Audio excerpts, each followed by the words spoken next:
Katakanlah Anda membakar kayu gitu ya, membakar kayu. Nah, membakar kayu gitu ya. Total kayu ini 5 kilogram. Maka berat semua partikel yang terbakar, entah itu jadi arang, jadi abu, jadi udara, jadi uap gitu ya. Itu total-total selalu 5 gram teman-teman.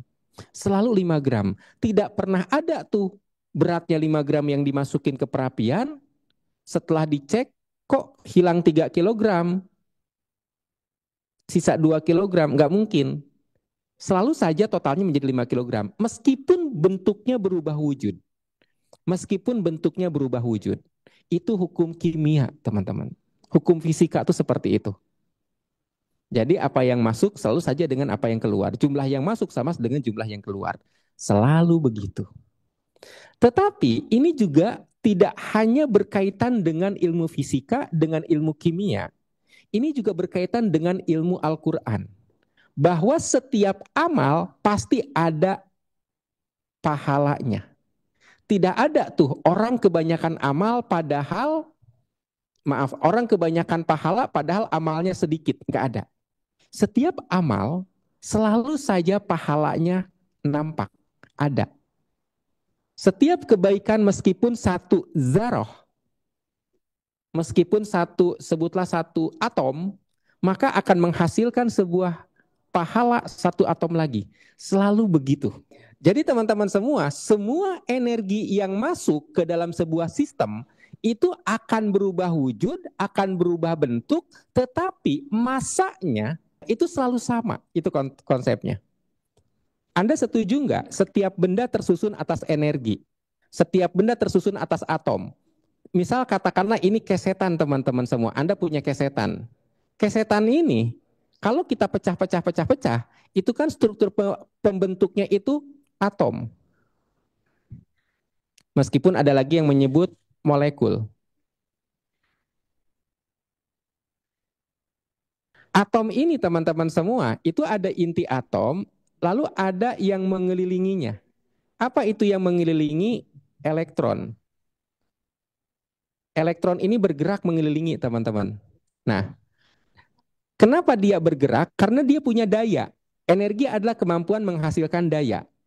Perhatikan, energi adalah kemampuan menghasilkan daya. Berarti setiap atom itu punya energi. Berarti setiap benda memiliki energi. Sampai di sini paham? Oke, sampai di sini paham ya? Dan daya, perhatikan. Daya itu selalu artinya sama dengan energi. Oke, perhatikan. Daya sama dengan energi. Ini hukum asal. Kenapa? Karena energi adalah kemampuan menghasilkan daya. Gara-gara energi, maka ada daya. Gara-gara daya, maka menciptakan energi. Bolak-balik gitu aja.